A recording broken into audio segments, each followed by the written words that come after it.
শুনুন, বলার কিছু নেই।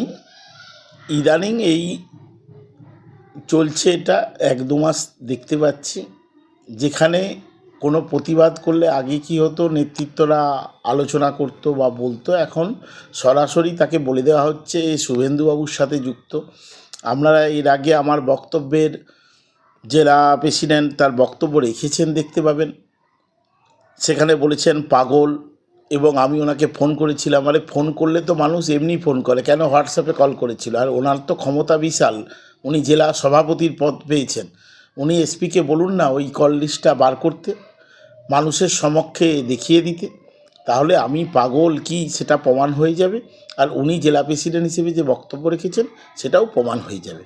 আর একটা, ওই যে ম্যাডাম যিনি করেছেন, ওনারই পঞ্চায়েত সমিতির এলাকায় এবং পাঁশকুড়ার নন্দীগ্রামে যে খুনের রাজনীতি হয়, আমাদের তমলুক কিন্তু অনেক শান্তপ্রিয় জায়গা। সেখানে কিন্তু এই সব দলের মানুষ আমরা একই চা দোকানে বসে চা খেয়ে আবার প্রত্যেকে কিন্তু আলাদা আলাদা রাজনৈতিক অস্তিত্ব নিয়ে বক্তব্য রাখতে যায়। এখানে কিন্তু এই খুন খারাপির রাজনীতি বা বক্তব্য ছিল না, কিন্তু ইদানিং দেখতে পাচ্ছি এই বক্তব্যগুলো আসছে, যেটা কিন্তু মানুষ কিন্তু ভালো চোখে দেখছে না, এটুকুন বলতে পারি। রেজাল্ট তার উত্তর দেবে, অনেকেরই উত্তর দেবে। আমার দিকে যারা প্রথম থেকে যখন তৃণমূল করেছি, আমরা যখন তৃণমূল করেছি, তৃণমূলটাই করেছি। আমরা আমাদের সময় একবারও আমরা এই নেতাকে খারাপ ওই নেতাকে খারাপ তেমন বলতে চাইনি, কিন্তু কোথাও কোনো দুর্নীতি হলে সেখানে আমি আমার বক্তব্য আমার নিজস্ব ফেসবুকে প্রতিবাদ করেছি, সেখানে দলের ব্যাপার নিয়ে কিছু বলা হয়নি। কিন্তু যেভাবে প্রতিনিয়ত আক্রমণ করা চলছে, যেখানে দেখলাম পুলিশ প্রশাসনও ইনঅ্যাক্টিভ, তারাও কোনো ভূমিকা নিচ্ছে না।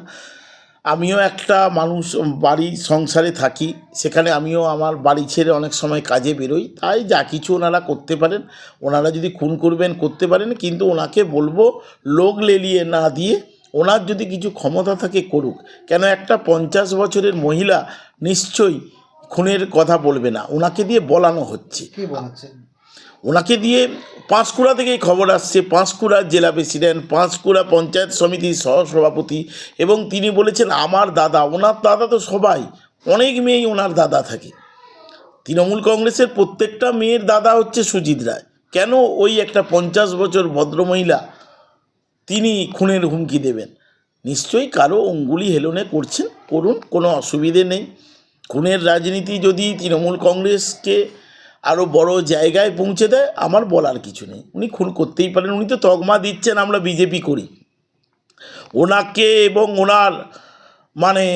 ওনার সমস্ত ক্ষমতা অ্যাপ্লাই করুক, কোথাও প্রমাণ করুক যে আমি শুভেন্দুর তামাক খেয়েছি। উনি বলেছেন শুভেন্দুর তামাক খেয়েছে, শুভেন্দু 1 টাকা দিয়েছে, শুভেন্দুর সাথে কোনো দিন ফোনে কথা হয়েছে, শুভেন্দুর সাথে কোনো কথা হয়েছে। উনি ওনার পুলিশ প্রশাসনকে পুরোপুরি লাগিয়ে দিন, আমার কোনো অসুবিধে নেই।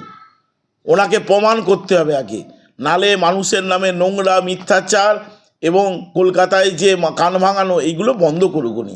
উনি পদ পেয়েছেন, রাজনীতি করুন, 16টা জেতান, কিন্তু এই নোংরামিগুলো ওনার পক্ষে বলবো একটা জেলা সভাপতির পক্ষে, এবং জেলা সভাপতির যে চেয়ার, তাকে কলঙ্কিত করছেন।